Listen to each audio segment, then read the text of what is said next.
Yes, Hicham, we can see the screen.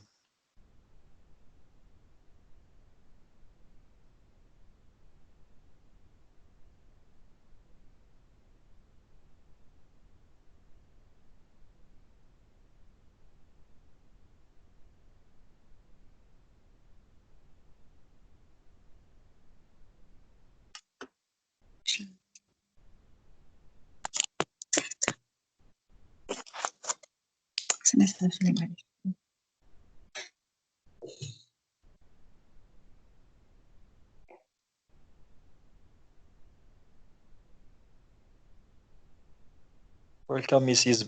Iman bin Khadija. Yes, hello, I am Mrs. Iman bin Khadija. Okay, welcome, Mrs. Iman. Yes, Hicham, over to you.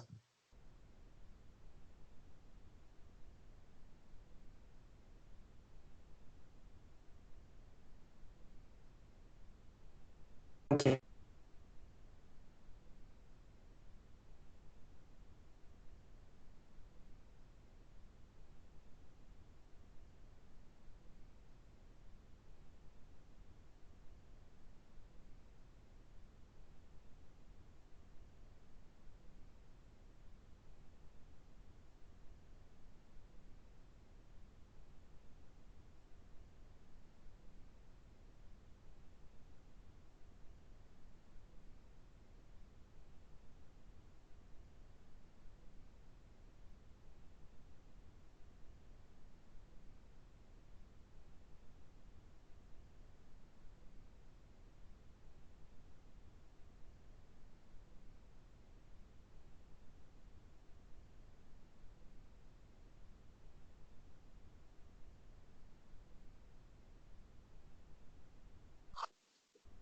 Okay, hello everyone.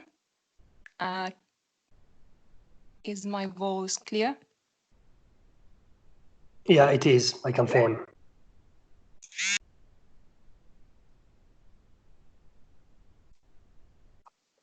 Okay, thank you, Hicham. I wonder if you can see the slides or not.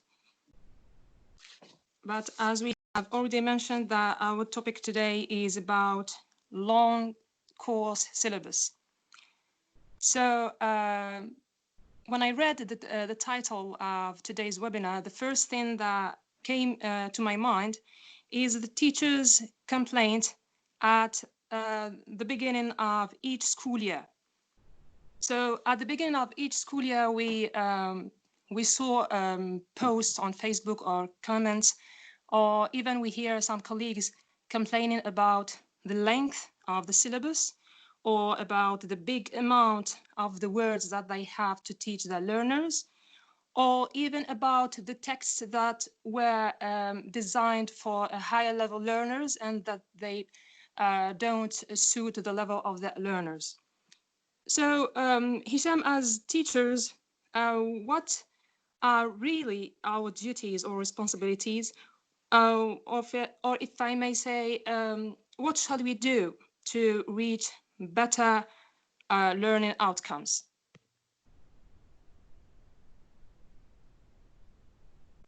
Okay, thank you, Hicham, for the introduction. I'm just seeing some comments that people still cannot see the slides. Can anyone please confirm that you see now them at the board?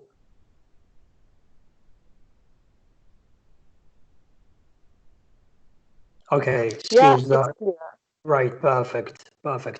As I said, thank you, Hicham, for the great. Hicham, sorry. Thank you. Hicham and Hicham, sorry. We can see the screen. Just to mention one thing for Mr. Raouf, please don't use the chat thread now. Thank you. Yeah, just to avoid disruption because your messages are coming over the screen and everyone can see them. And it really, let's say, kind of just gets people's distraction over and concentration over to the what is being presented on the slides. Thank you, Raouf. As I said, when it comes to the teacher's volume and loads and the teacher's role and insight, I would like to give kind of a general idea about the syllabus, about let's say information that comes along the teacher's activities, that comes along different different activities, different tasks that the teacher is exercising, in addition to his normal day-to-day activities. So the syllabus in general has always been found kind of a profound impact on the learning outcomes for students as well as for the teachers. With absolutely no option left except to complete the syllabus. This is actually the question of today. How can we complete a syllabus, or how can we opt to deal with a long course syllabus? Any course the teacher before the due date, before the end of the year. So teachers might have to go sometimes kind of out of the extent of making students to stay back after the teaching hours, after the school hours, or cancel some other activities, some classes, in order to be able to generate some academic time more and more. So besides teaching, besides the teachers coming to their classes, teachers also got kind of ensuring the learning. So it kind of is very important to ensure the learning, to ensure that the classroom management is being done in a proactive way. In addition to that, we've got assessment, notebook corrections, making question papers, answering book corrections, dealing with parents, dealing with the administration. So you can see them now on the slide, starting from ensuring the learning until dealing with the administration and the parents. So the teacher are capable of meeting the challenge of syllabus completion despite all the odds. This is normal. But at the same time, there is a problem which lies with those who are new to the profession, particularly talking about new. I don't want to say they don't have experience, but they're still very new to the domain, very exposed newly to this kind of challenge of completing a long syllabus. So those who are new with this profession, they got to be facing difficulties in multitasking particularly, because dealing with the activities I've just mentioned had a while, in addition to tending and making a plan in order to fulfill and complete the syllabus by the end of the year is a little bit challenging.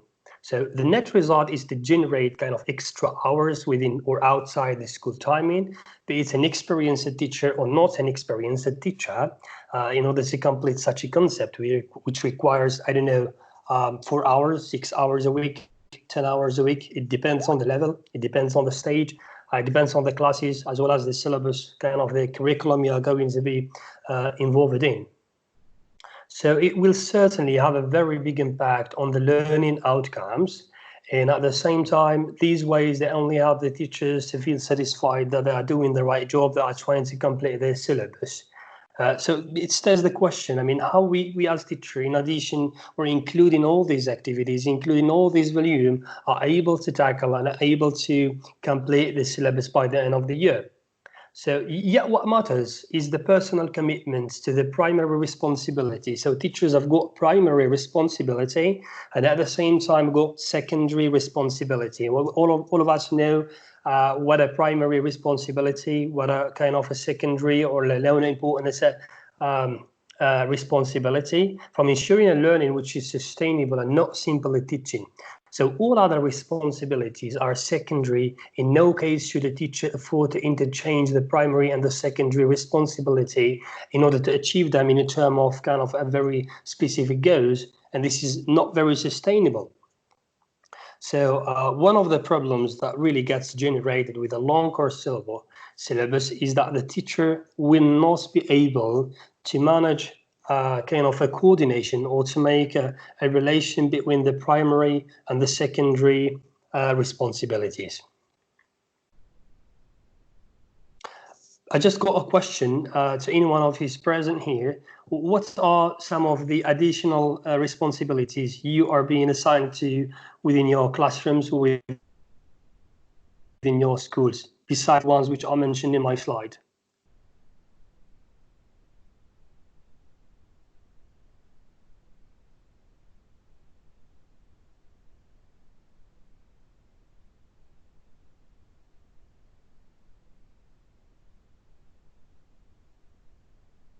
So besides what is mentioned in my slide, what are the workloads, what are the volumes you are being assigned in your schools as secondary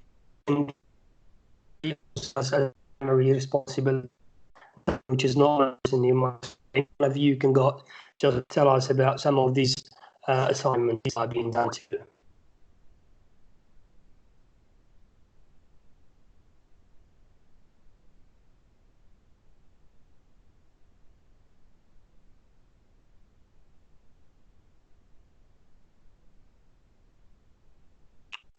Okay, no one got an answer for this. So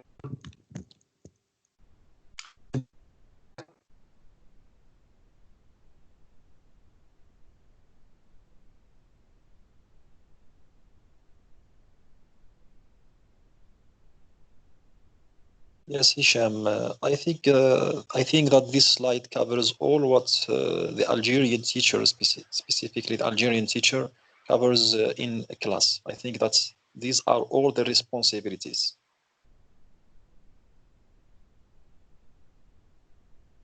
okay, Wasim, thank you so much.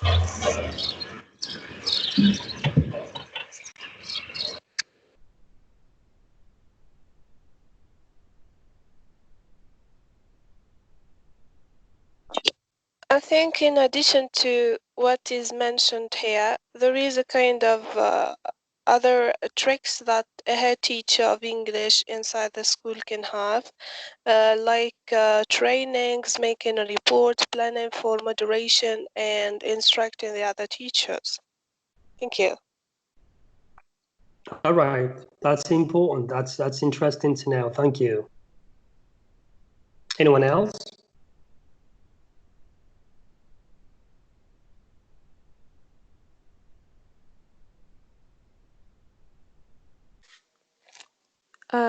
Okay, Hicham,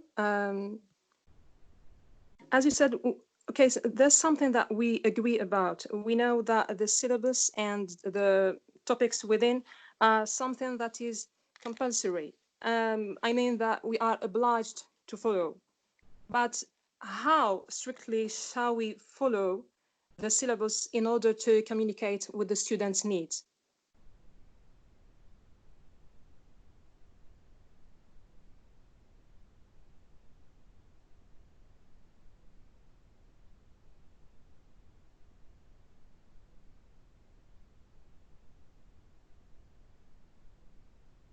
Right, thank you, Dissam, for the question. Well, the question is very clear. This is one of the most controversial questions actually over the net regarding sticking to the syllabus or really kind of trying to work their own way, trying to, let's say, find other ways, find other deliberaties in order to work with that syllabus, with the concerned board.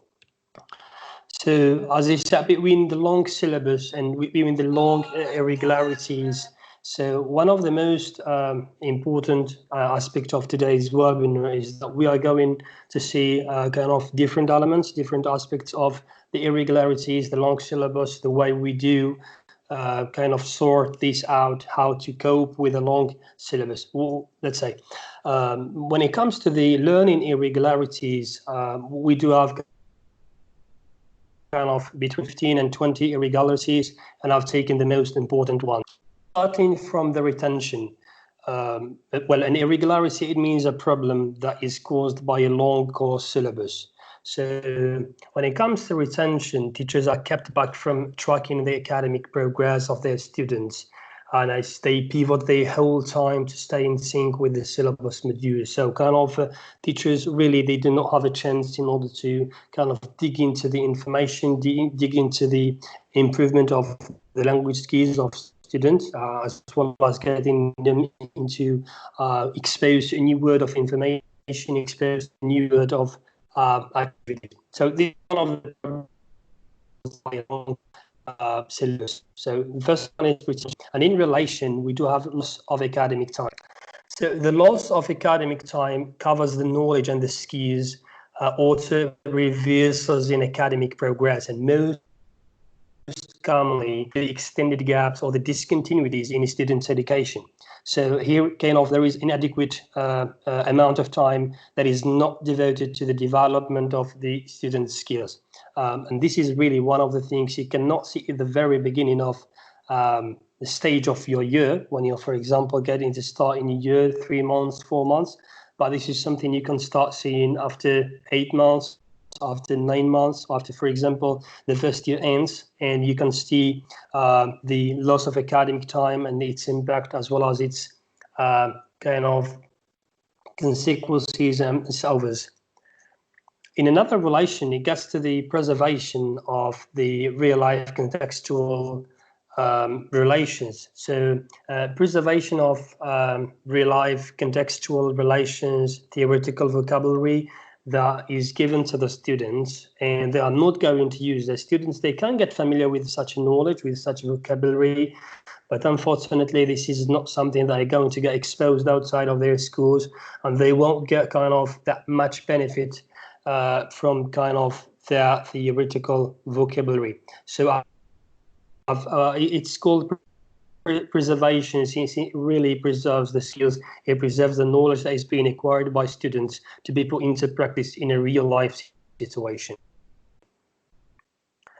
Number 4 is unnoticed learning gaps, and this mainly refers to the relative performance of individual students, particularly the disparity between what a student has actually learned and what he or she was expected to learn at a particular stage or at a particular level. So most learning gaps, really, they come over the language skills, whether writing, whether speaking, whether listening, or reading. So yes, as I said, it's impossible to discover the bridge, or let's say, and bridge the learning gaps, because the teacher is focused only to complete the syllabus, and they just get over not ignoring but forgetting, or not having the possibility to focus on covering, on bridging those gaps. Then we do have losing the track, or the lose of track. So the teacher's roles becomes kind of more complex, and this is normal because they are just committing only to their secondary or primary activities. So kind of there is not really a combination. There is not kind of that polyvalent knowledge, that mixed colored knowledge the students can get a benefit from. But the teachers are going to be focused only on one thing, either to do one of the primary responsibilities or to do one of the secondary responsibilities. So because generally, when it comes to a syllabus, when it comes to a yearly plan of the teacher, they've got primary responsibilities in which the teacher needs to be assigned, and those secondary activities, I don't want to say they are not important, but they are complementary. So we do have some students who really need both of the assignments, who need to get benefits from both of the activities, whether a principal activity, whether a secondary activity. And this is one of the problems really that is being resulted over a long syllabus, where the teachers lose their track. They won't be able to kind of add ineffective tasks and more interesting things to the students, and absolutely will not be able to combine both of the response. And coming back to the grammar, let's say to the language skills, or to miscellaneous lexis, and here kind of the intensive theoretical learning of the new words and the new vocabulary without consistency, without comprehension, and without practice. This is exactly the same point as I've mentioned in preservation. So they are very anti-complementary. So all that knowledge, all those words, all that vocabulary that the students are going to be receiving will just stay very theoretical, and at the same time, not a consistent knowledge. It will just be kind of a comprehension, something they understand, but later on they won't be able to put into exercise, put into practice in their life. Anyone has got something to add? Maybe one of the irregularities you've been facing, one of the problems you have because of syllabus you are assigned to?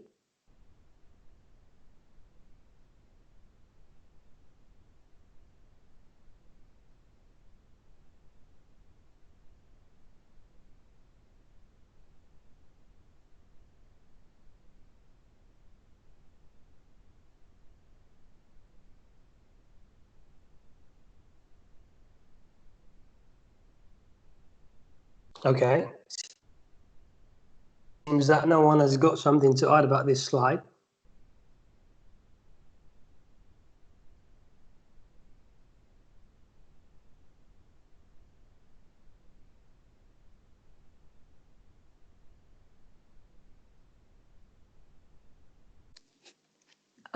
Okay, Hicham, thank you.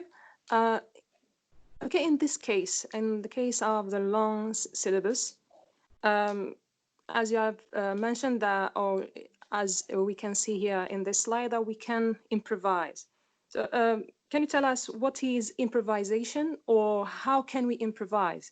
And how can we make a balance between improvisation and sticking to the content of the syllabus? So please, how to sort this out?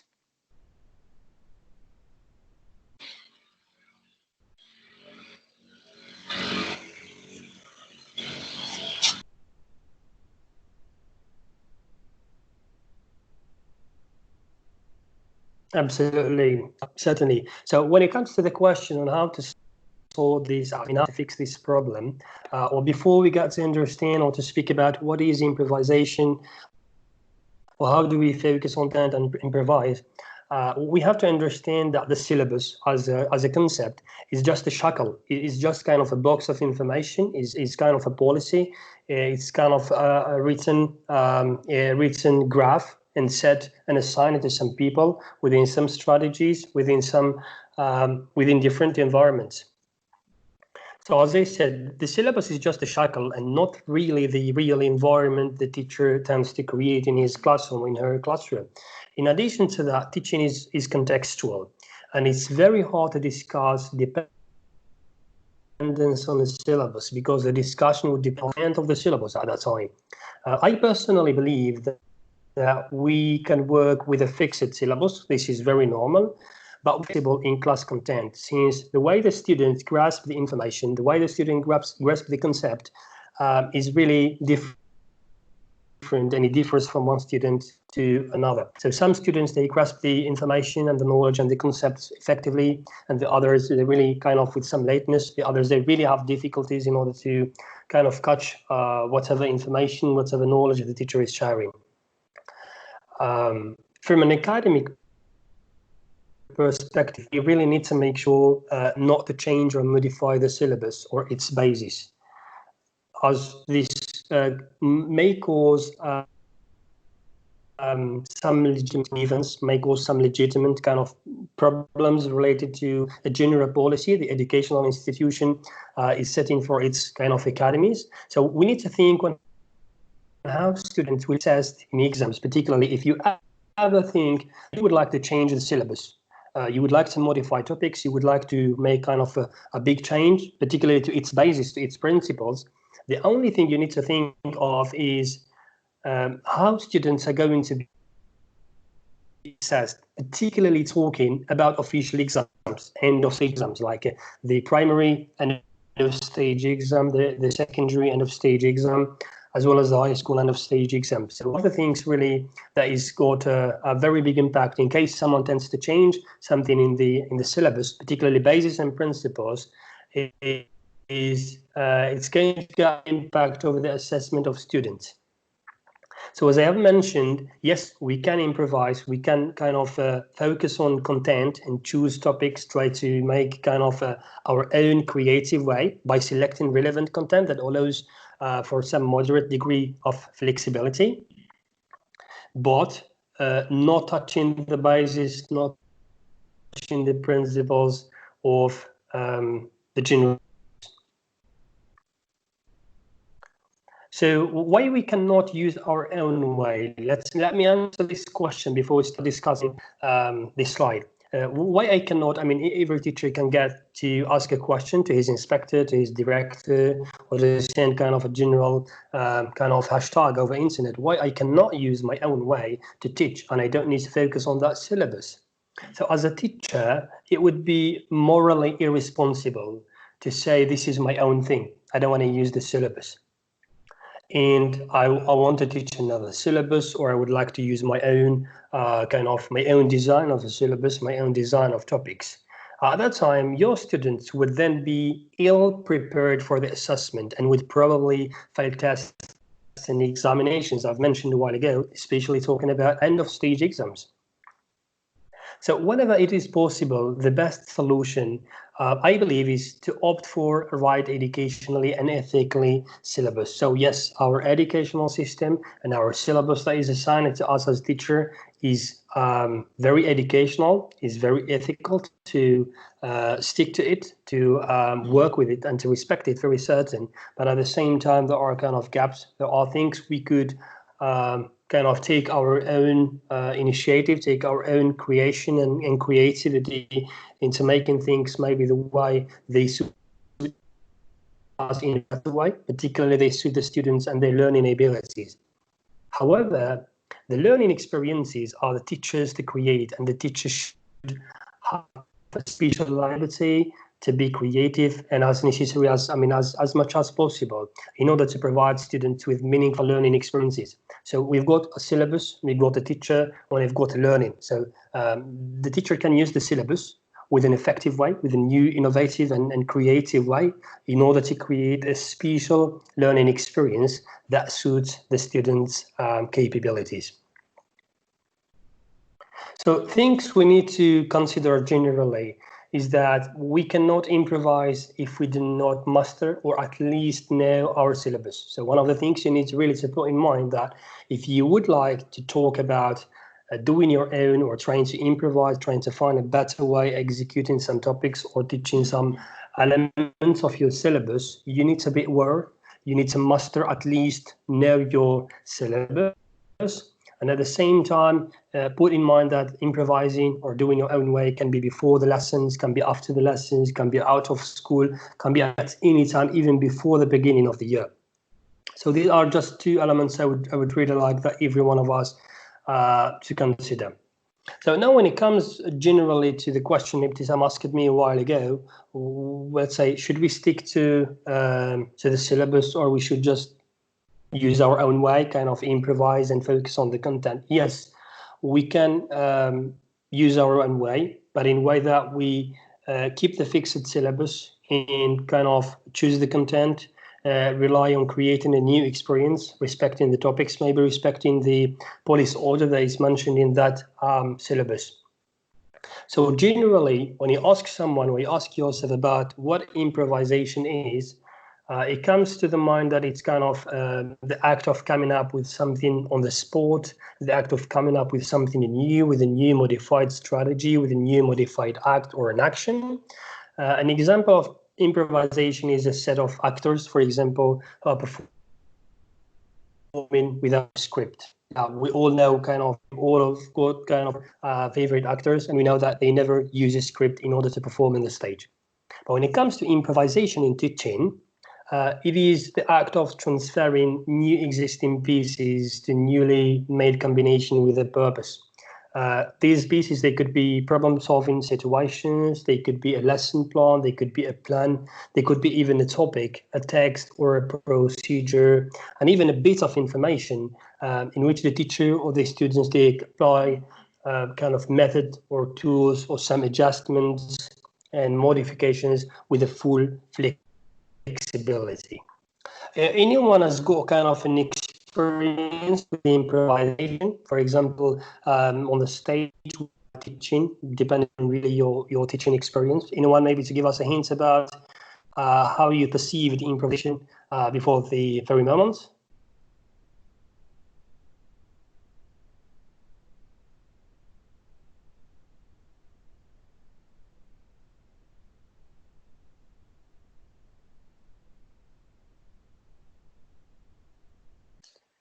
Yes, Hicham, it's Wasim. Concerning the question that Ibtisam asked before, I think that a strict syllabus won't work appropriately, because if we try to complete a syllabus only, it's not a good solution. Teachers must give special care to teaching meaningfully. And here, I think that the best way to do this is to improvise. So the major question here is how to improvise. and what are the techniques and strategies of improvisation? Thank you.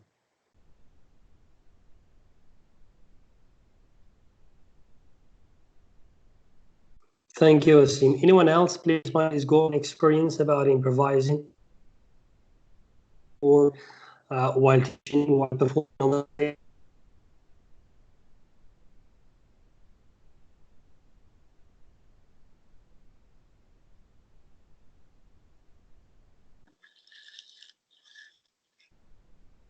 Hello.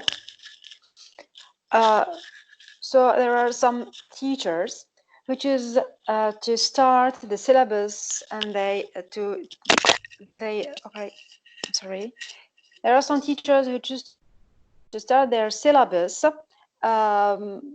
So they didn't respect the order of the units of the syllabus. They choose to start with the last project or the last unit. They thought that it was good for their learners, or they thought because they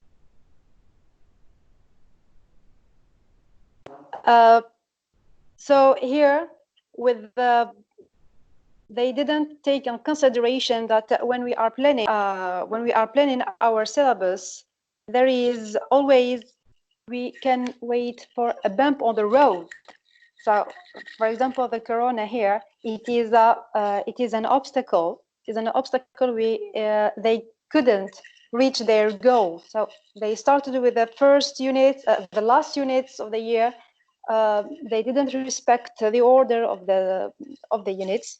So by the end, it would be really it would be really a problem if they plan to the final, if they plan the official exam at the end of the year. So these pupils, they would be victims of their teachers, because their teachers didn't respect the order of the sequences. So eventually they would be tested. About projects they didn't reach at the beginning of the year.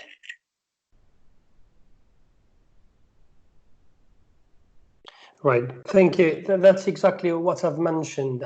From an academic perspective, we really need to make sure that we do not change or modify either the syllabus or its basis. There is kind of a strict basis and a strict structure of the syllabus, and this is not something a teacher can really play with. I'm sorry, I'm really not commenting over those teachers, but this is very general. And maybe some of us already have fallen over such a problem, have fallen over such a mistake in the very past. But as I said, it really creates a legitimate grievance. As you mentioned an example, and I mentioned it a while ago, when it comes to exams, how the students are going to be assessed, there is going to be a very big problem. And here, there is not only a learning gap that is going to appear, but even a learning catastrophe, because students will be tested or will be assessed for something they have never seen, maybe. Depends on the choice, depends on the way the exam is going to be performed, because there is no reliance. So the people who are going to prepare the assessment are not going to rely on the teacher's performance or what the teacher's choice, but they're going to rely on the way the syllabus was structured, because they've already done work before. They've spent some efforts, they spent some kind of activities, spent some adjustments, and made kind of lots of work over that. Then later on, they're not going to take something else based on their assessment. Thank you for having mentioned this point again.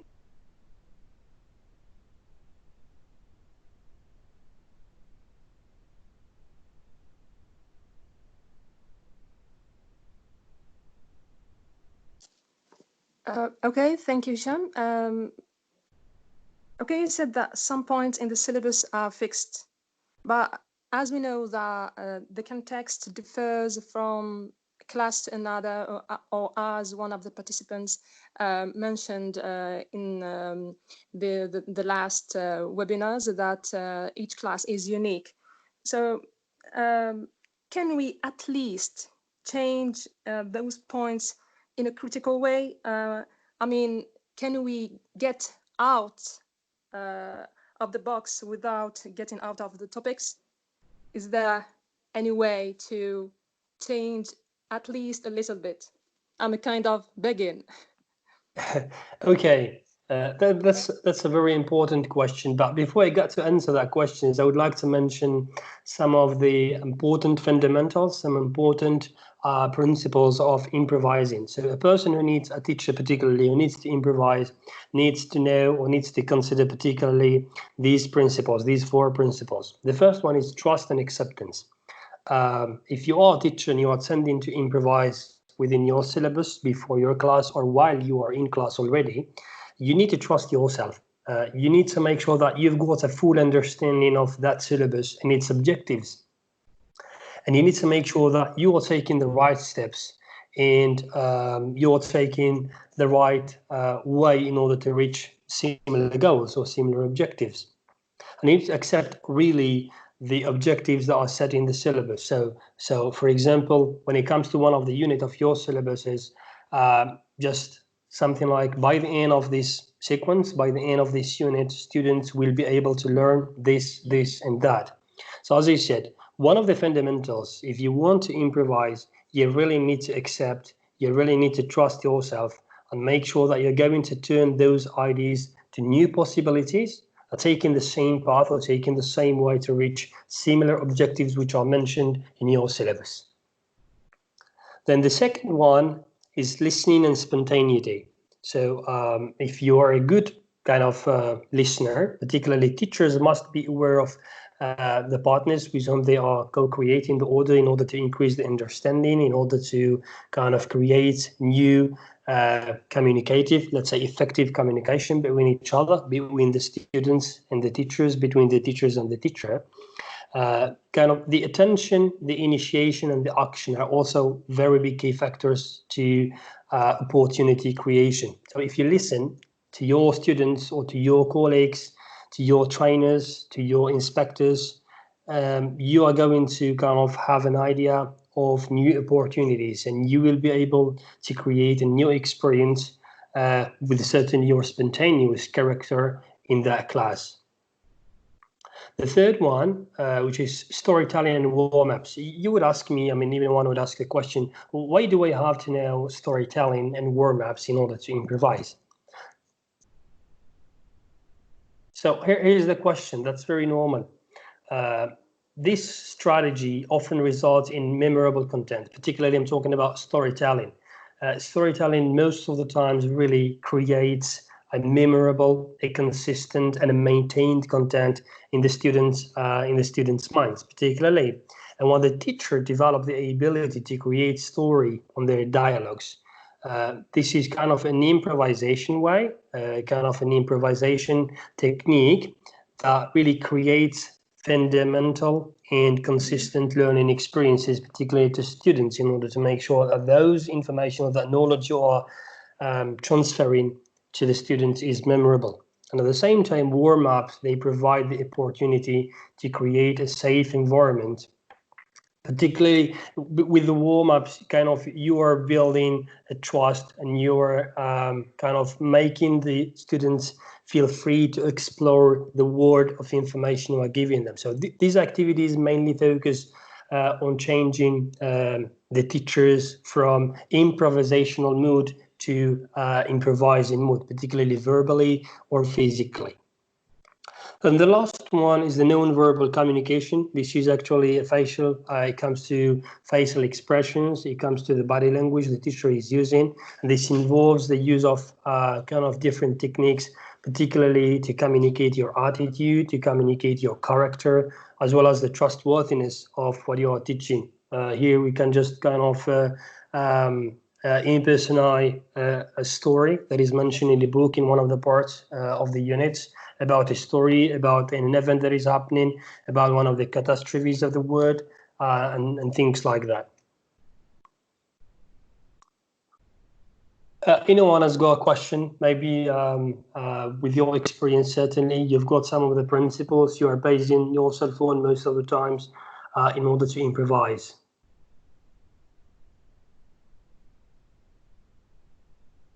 Hello, can you hear me? Yeah, we do hear you. Go ahead. Is that Salah? Okay, Yeah, Salah. yeah. Salah speaking. Yeah. I just want to say something concerning improvisation in teaching. Personally, I sometimes change, for example, long texts into shorter ones. I even change the instruction as well as the content of each activity. And at the end of the session, I found that it worked much better than what is decided to do in the syllabus. So improvising here can sometimes help the teacher reach better outcomes than the ones that are expected from, let's say, the designed or the pre-designed syllabus. Thank you. Thank you, sir. I absolutely agree.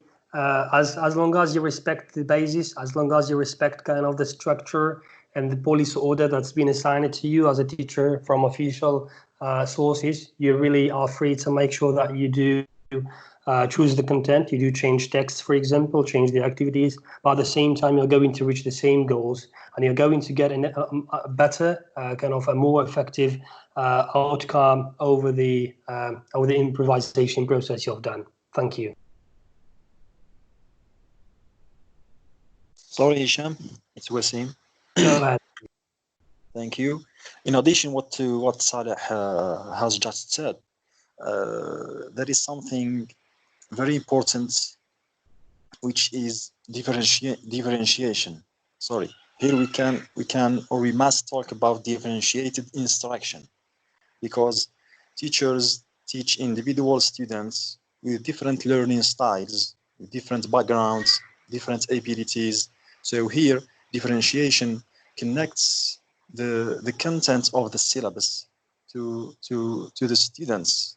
So I think here that's what urges Saleh to change the instruction, to change the content of the task, is that he has in his classroom, he has different students from different backgrounds. So here, differentiation is very important. Thank you. Yes, Wasim, I totally agree with you, sorry. But I just want to say that modern teaching shifted from teaching through the structure to teaching through the situations. And that's why this is, for example, kind of permission to me in order to change, to adapt, readjust the content of the official syllabus into what is called improvisation. Thank you.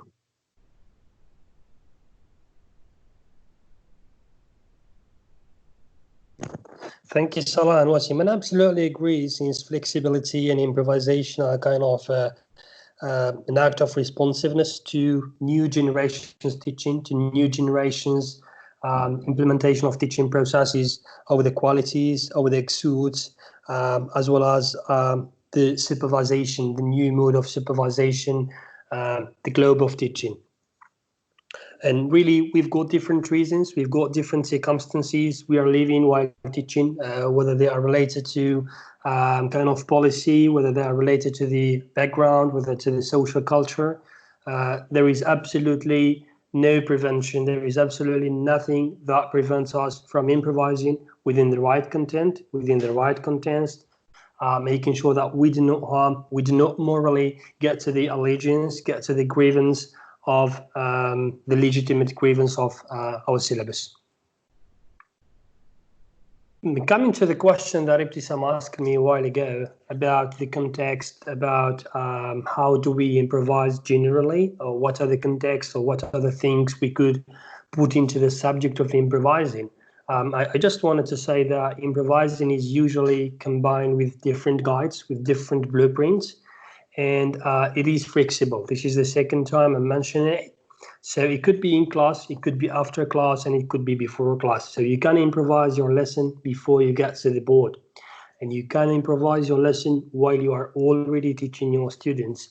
And you can improvise your lesson as an experience after you finish a lesson. You just take your outcome. You take, for example, the sum up of that lesson. You try to rebuild it once more in order to be able to apply it maybe to other classes, or to put it as a model or as a template of the future coming lesson. So here I've collected I've tried to kind of outline most attempts, most concepts of improvisation. So these ones, they could be considered as parts of the improvisation. They could be as well considered to be solutions of long course syllabus, or how do we cope with a long course syllabus? When it comes to time allocation, we need to understand one thing. Time allocation and the learning time. So the time allocation that is assigned to a topic, that is assigned to a lesson, and the learning, the academic learning time that is assigned to the time the students are going to be given. So the amount of time to be devoted to instruction in a certain subject or in a certain discipline, particularly while English language teaching, according to official regulations and requirements or recommendation, this should be officially distinguished from the time that is actually spent on learning. So as I said, the time you are allocating to your tasks, the time you are allocating to your texts, for example, on a reading skill activity, is different from the time from the academic learning time. I mean, the exact time the students are getting the benefit, are put in production over to learn in the activity or in a special task you are providing. So here the teacher has got absolutely the freedom, the liberty to change the time allocation, to change the academic learning time, depending on the learning abilities, depending on the learning experience he's already created in his class. As Salah mentioned a while ago, particularly if you see that similar methods and similar tendencies have worked and have got kind of a better outcome, a better effective results of that lesson. In addition to that, language skills order. I think that someone of you in the very beginning has mentioned it. So the language skills order, let's say listening, speaking, reading, and writing, in the context of a first language acquisition or a second language acquisition, the four skills are most often acquired in an order. So we've got kind of listening, then later on speaking, later on reading and writing. It depends really on the on how we are teaching the language, what is the language level we are having in the context, in our establishment, particularly in Algeria, as a foreign language or as a second language. So here the teacher has got absolutely the liberty to make changes, to follow this administrative or to follow this official language acquisition structure, on whether to start with the listening or whether to start with speaking, because absolutely we need to make sure of one thing, that we understand it. We cannot start a speaking activity without listening. And the same for writing. You cannot start a reading activity or a writing activity before having tackled kind of reading activities. So it's kind of really related and intercombined between each other.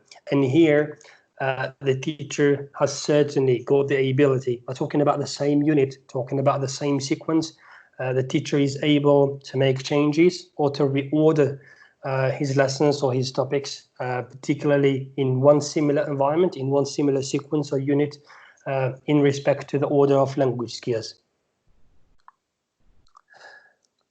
Then the third one, the grammar. So you are, as a teacher, you are free whether to teach grammar in an inductive way, in a deductive way, whether in an interactive way or even in a diagramming way. So here really this all depends on the teacher's knowledge, depends on the teacher's experience, depends on the learning abilities the teacher knows of his classes, of her classes.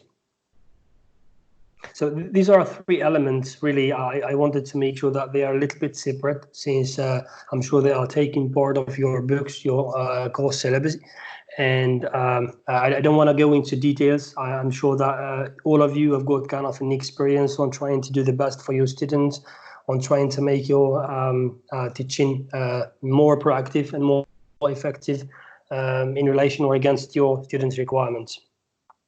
Anyone has got kind of something to add about the time allocation, the language skills order, and teaching grammar, let's say using a new blueprint?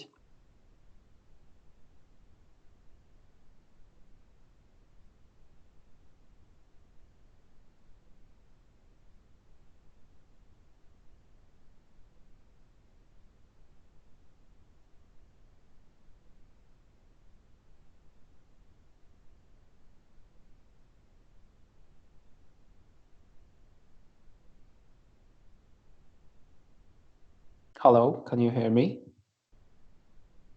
We do. Go ahead, Salah. I just want to say two things. The first thing concerning, say, in teaching a grammar session, or as a teacher, you say, I have a grammar session. We have been told by inspectors that there is no grammar session. There is a session of English in which you tackle, all the components of the language, including grammar, whether you teach them through reading, through listening, through writing. This is number one. The second thing, I just want to ask you, Hicham, and my colleagues about something basing on the previous and this webinar. Can we say that the teacher who improvises is a teacher who is proactive? Thank you.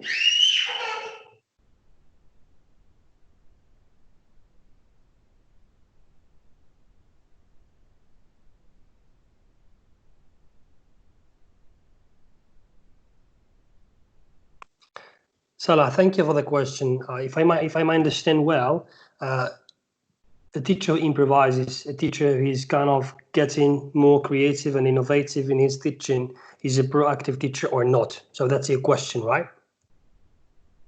Certainly in relation to the last webinar, I'm sure. Absolutely. Yeah, that's the question. Well, let me just give it to you in a brief way. You've got only 12 minutes. When it comes to proactive teaching, and when it comes to improvisation, I don't want to put them into different cycles. But this is why I can say a teacher who teaches proactively or a teacher who improvises in his lessons simply means that this is a teacher who anticipates what will happen and when. And rather than waiting for something to happen, rather than waiting for bad outcomes, rather than waiting for negative feedback or negative outlines over what is he teaching, he's just taking a new way, he's just taking a new road of creating a similar experience with different materials, with different aids, with a different methodology, with a different context, with a different blueprints. So I absolutely, myself, personally, I agree, and I consider a teacher who is improvising as a proactive teacher, since he is creating the necessary experience against the requirements of his students and the learning abilities he's got in class. I don't know if others maybe agree with me or no. Anyone has to share with us their thoughts, their opinions about this point.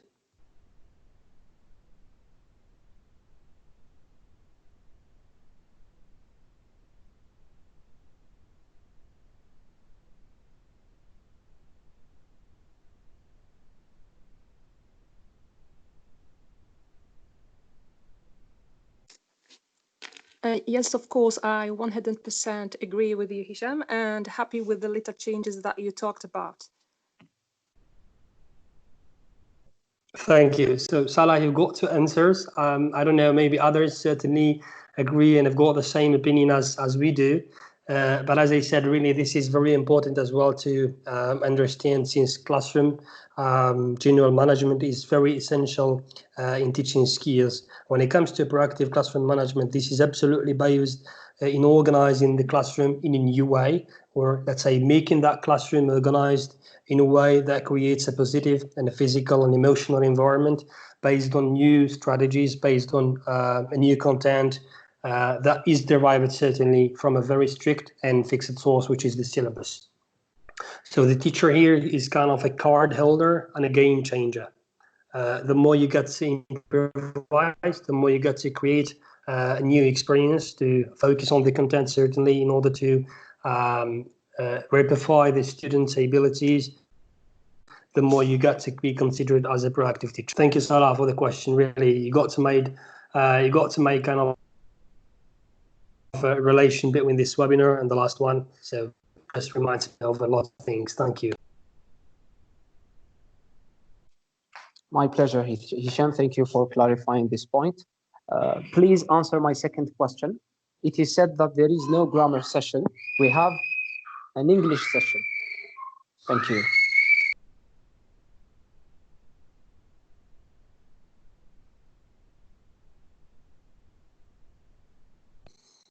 Well, hello, go ahead. I'm sorry. sorry. Go ahead.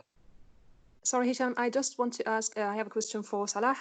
Are you a middle school teacher or high school teacher or university teacher? A high school teacher. Okay, Hello. so I think Thank that you. maybe things are a little bit different in high school and middle school.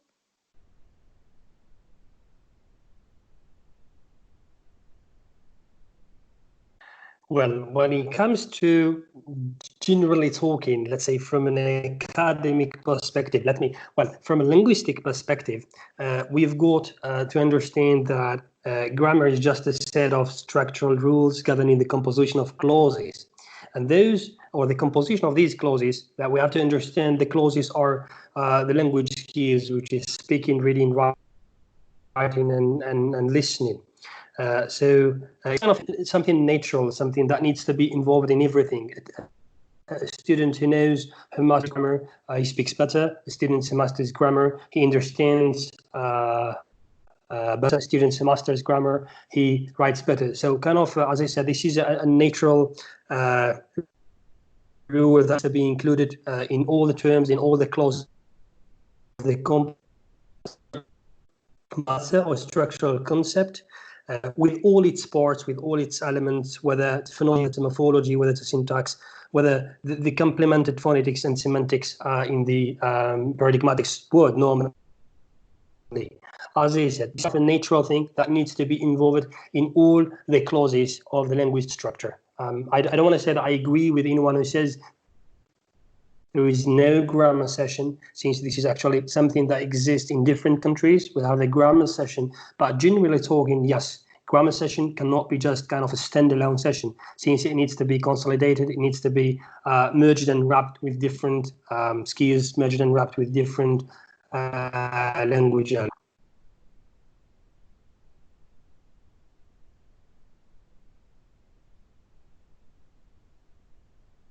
Salah, I'm not sure if you got really my answer and that satisfies you now.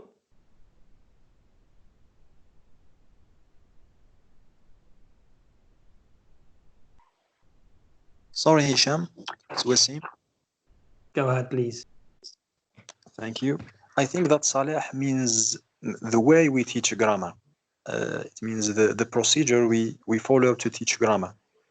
And this is very important.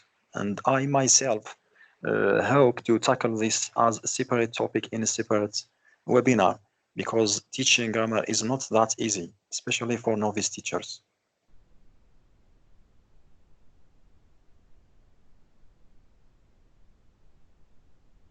Oh, I absolutely agree.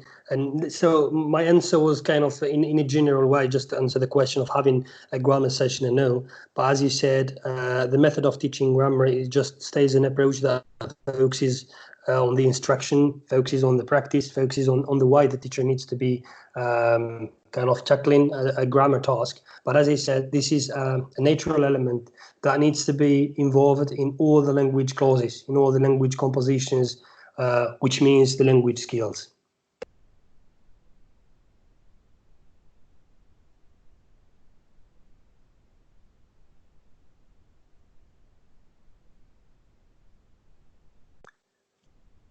Well, we go ahead. I'm sorry, Wasim. Yes, I was about to say that you are right, and this is the exact way to answer Saleh. I think that he is not listening to us now. I think that this is what he meant, the way we teach grammar. So we've got two answers for one question. I'm happy. So got the first answer I answered, and the second combined answer I've done myself and you. Hello. Hello. Thank you, both of you, Hisham and Wasim. I just want to say that I was listening to both of you. My point is, for example, a teacher should never say that I have, for example, a grammar session. For instance, today I'm going to teach conditional type 0, for example.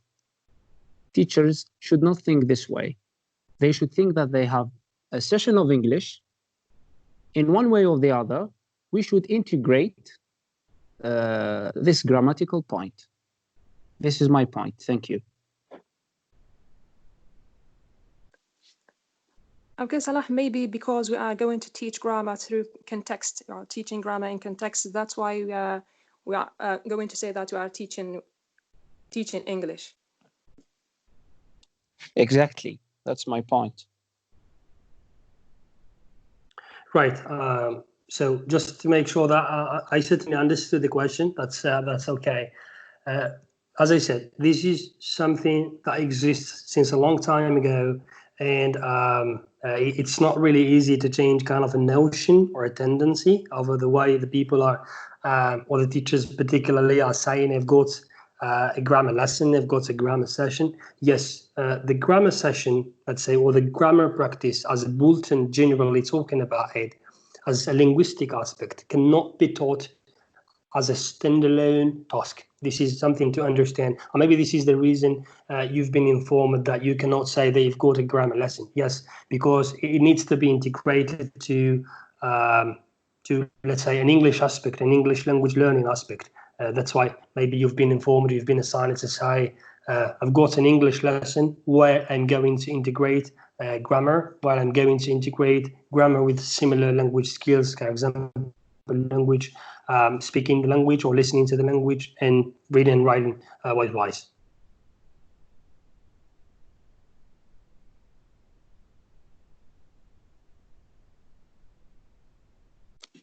Okay, thank you, Hicham. Right, we don't have much time really left, so I'm just going to go through the last points, the critical detours. So here you can see in that circle, so the critical detours are kind of the critical direction changes we do for a fixed point, for a fixed aspect in our syllabus. And this critical room, which means that any point or any topic in your class that you can make a critical change, a critical adjustment to it with new modifications, with new innovative processes, while you are going to keep the same objectives, the same goals you need to reach by the end of the lesson. And this is what we call in general the flexibility. So you are flexible to reach the same objectives using your own ways, you're using your own improvising skills or whatever, of the blueprints I mentioned on the screen over. So one of, let's say, besides improvising, we've got kind of 4 or 5 elements: integration, dodging, allotment, consolidation, prioritization, and outlining. So when it comes to integration, you all as teachers, particularly in Algeria, we know that there is kind of a situation of integration, while the teaching is defined to be, let's say, in an organization in a way very organized, but the mind is interrelating and unify the subjects, which are frequently taught in a separate academic course or an academic sequence. So this simply means that you're going to bridge the connections between academic knowledge and academic practicals, since most of the times, if you use a situation of integration by the very beginning or by the end of your lessons, you are going to consume kind of a recapitulation time, and that time is very, very important for your students in order to make kind of a bridging the connection between all the academic knowledge and all the academic practicality they have learned with you. It is said that some of the teachers, let's say over the globe, they use the integration system by the end of a syllabus or by the end of a sequence or by the end of a unit. Myself as a teacher, when I used to teach in middle school, or in different countries, certainly, I used to make a situation of integration to my units and to my sequences, but I've never done that for a lesson, since the practical part of the lesson consolidates or makes sure that makes kind of the outcome or the outlook of that lesson as an integration part of the skill or of the task I was teaching. And here it's got a relation with the integrative learning as a theory describing the movement, describing the integrated lessons, the integrated tasks and the connections cross-curricular. And this is just the concept distant from elementary, high school, middle school, kindergarten, and it differs, as I said, from one stage of education to another. The second point, which is dodging duplicates. Dodging, it means, like say, it involves being quick, being deceptive, being responsive to make changes, to make directions, to evade or to chase some flee from pedagogical problems. We know that most of the syllabi we've got in the educational domain have got sometimes academic problems or pedagogical problems. So one of the ways you can avoid really those pedagogical problems is that dodging duplicates, which means that you do not teach 2 lessons or 2 sessions within the same topic, despite the fact they've got the same objectives, they got the same concept, the same content, as well as the same context. This is one of the things I really like in dodging. It means that I don't have to spend time doing the same thing or teaching the same subject, even though it is mentioned in my syllabus. Well, maybe you would ask the question, why do we have 2 lessons within the same topic, within the same activities, within the same objective mentioned in one syllabus? This is certainly, we've got kind of allocation of tasks in the syllabus. And as I said, this is something very policy related to the educational institution in the country. Later on, we get to the time allotment, and this means, as I might have already mentioned something about the time allotment before, the adjustments in the learning time and not the allocation time. So a while ago, I was speaking about the time allocation. You as a teacher, you give to one activity, you give to one skill, you give to one topic. But here we are talking about the academic learning time. So kind of how much time are the students assigned for a specific topic in order to get a certain outlook, in order to get a certain objective out of that. And the academic learning time, as I said, it means the amount of time the students are actively and successfully, productively engaged in any relevant academic content you as a teacher improvise to do in your classroom. Then we've got consolidation, kind of a lesson stage where new materials are reviewed and you kind of reinforce what has been taught before. It normally occurs at the end of the lesson, but you're really free to do a consolidation in a new lesson. Let's say after you finish your lesson, the day later, you're going to make a consolidation, particularly if you're teaching same class and same students. And as you said, this normally occurs at kind of a very compared revision level, and it takes place, as I said, most of the times by the end of the lesson. And there are some teachers who prefer to do it, let's say, in the very beginning of the upcoming lesson, particularly if you're teaching one single class and you've got different roundabout support with the same students in that class.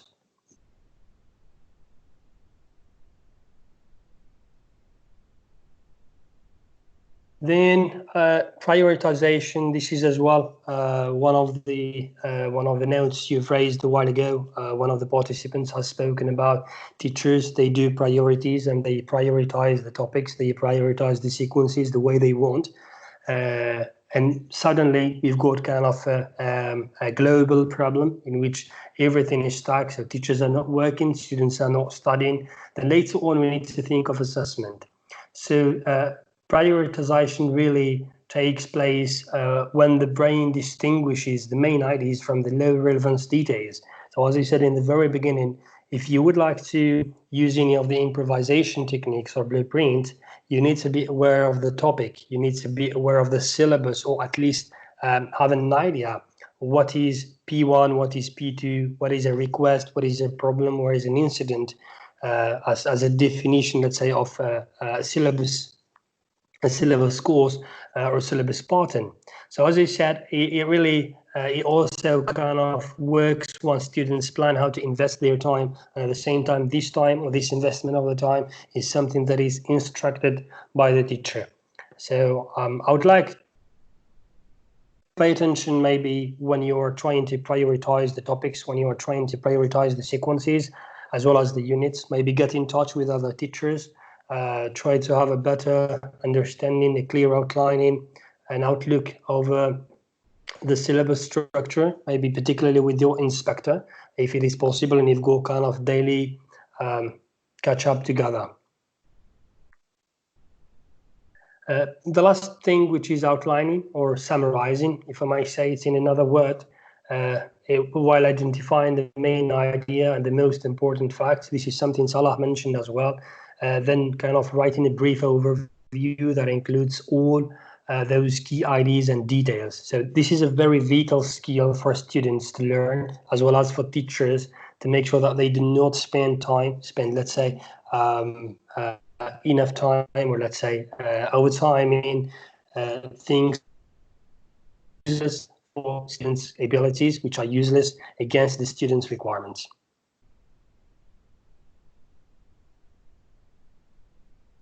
Anyone has got maybe something to add, something to, let's say, have us be aware about, particularly if you are using it, you've already heard about it?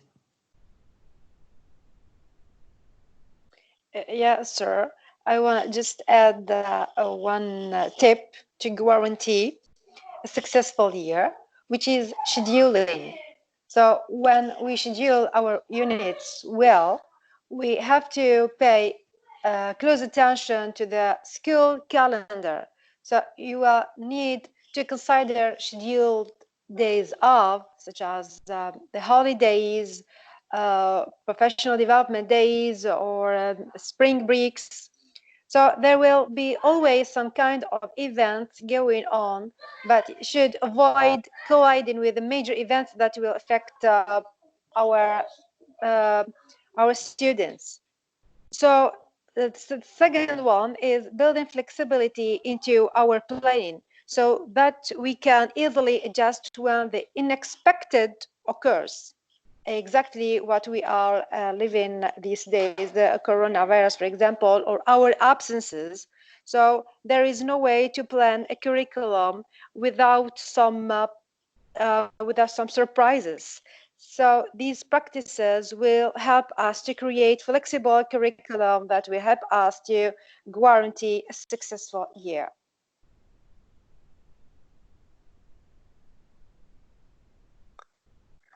Absolutely, and I can really more. Thank you. And flexibility and scheduling, these are actually one of the things maybe which are more internal into the institution, more internal into the relation with the administration. But yes, thank you for having mentioned of that, taking in consideration the general scheduling, the general yearly plan, considering the weekends, considering the public holidays, the days off, and things like this is a kind of one of the teaching tasks every instructor, every educator needs to be taking care of, needs to be considering in his career. Anyone to add something else, please?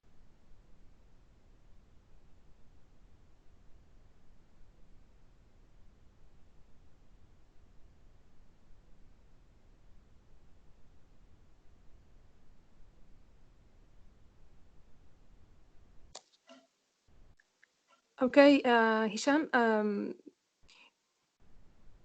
Okay, you talked earlier about trust and accept. Let's say that we accepted the syllabus as it is with its fixed points, and that we agree that we have learning objectives that we need to achieve by the end of each term or the end of the year, and that the learners are going to be tested on the same content. Okay, you also talked about, as Salah mentioned, he talked about proactive. Okay, we are supposed to be proactive teachers. As Iman said, also flexible. We are supposed also to be flexible and to be creative in order to be able to improvise. Hicham, apart from these qualities, we need ways to improvise, or how to improvise. I can say that one of the ways Salah has already mentioned, that he said that he shortens the text.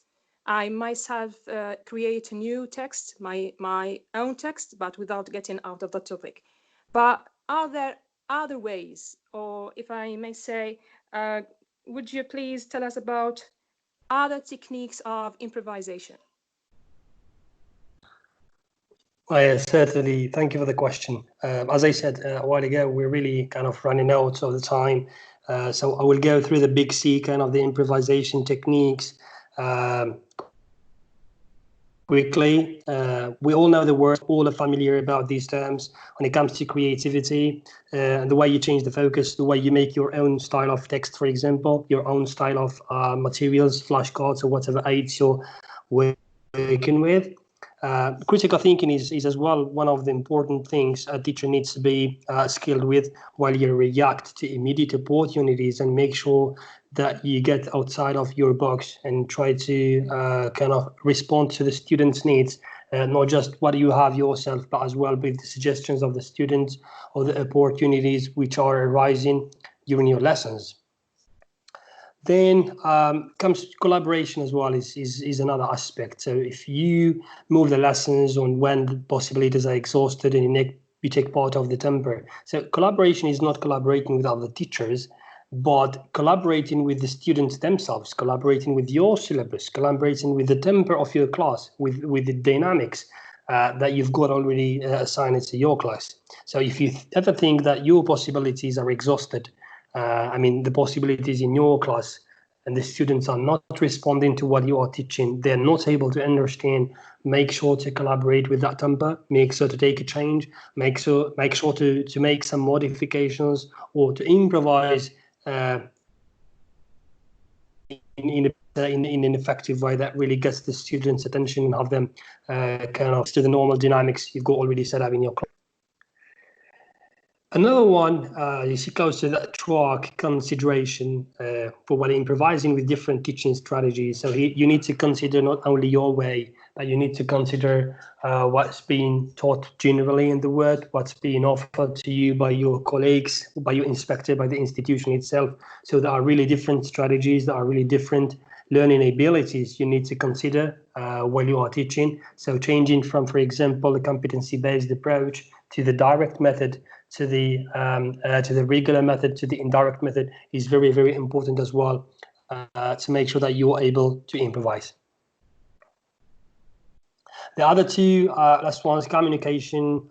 This is, as well as I said, allowing the space for students to participate, because the more your students are engaged in the class, the more new opportunities are being created and the more chance you got to read new ideas so that you can be able to improvise, you can be able to give something new to those students. In addition to consigning the wealth, this is as well the last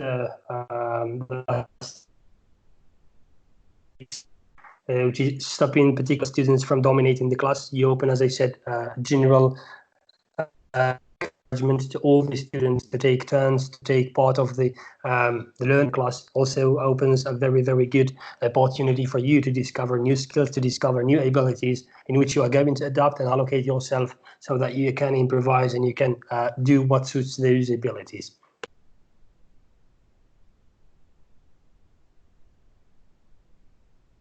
I don't know if anyone has got a question about these points before we wrap up the webinar.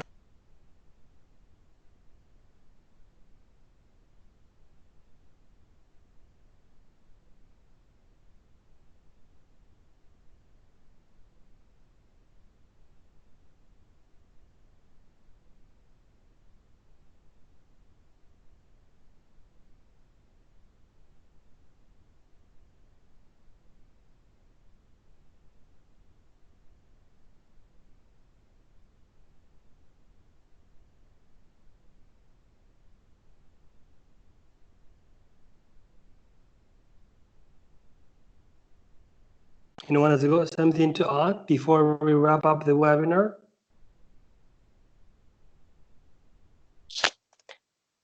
I just want to say something about the teacher's frustration concerning completing or following the syllabus as it is, because refer to the misunderstanding of the terms syllabus, curriculum, and the course book.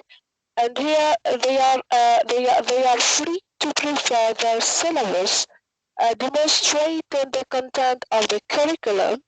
Also, they cannot use the book, because here most teachers in Algeria thinks that they have to follow the book as it is, and it is not. They have to be faithful to the content, to the topic, and the discourse mentioned within the values and the cross-curricular topics and so on. And they can be creative and free to tackle the content as they want. Thank you.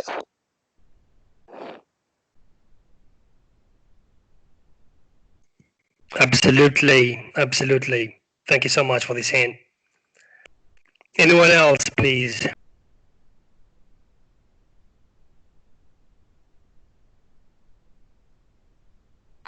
Just for the last point that you've mentioned about stopping the learners who are dominating the class.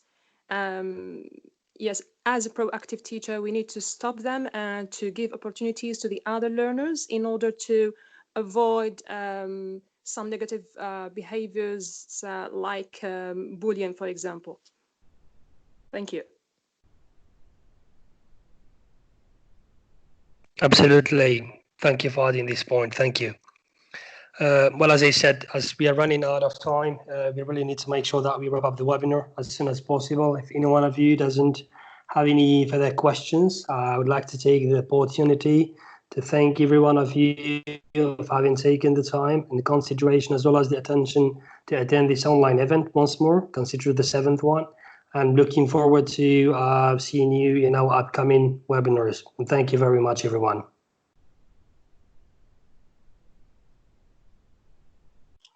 Thank you, sir. It was very fruitful. Thank you. I would like to read what was mentioned on the previous slide. Hicham, you said that never teach for breadth of coverage, but teach for depth of learning. Thank you for that, Hicham. Hello, Hicham. I just want to say that teachers should never be the slaves of the textbooks. Thank you.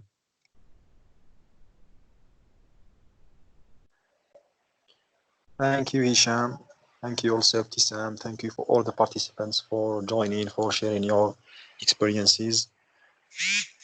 صحبتكم and see you in the next webinar, inshallah. Thank you, everyone. Something else before you leave, guys. Okay, you know that we are fasting. We are not allowed to eat or to drink, but not to speak. So I hope that next time, inshallah, we'll hear your voice. I mean, all of you. Thank you, and hope to see you in our next webinar, inshallah. With God's will.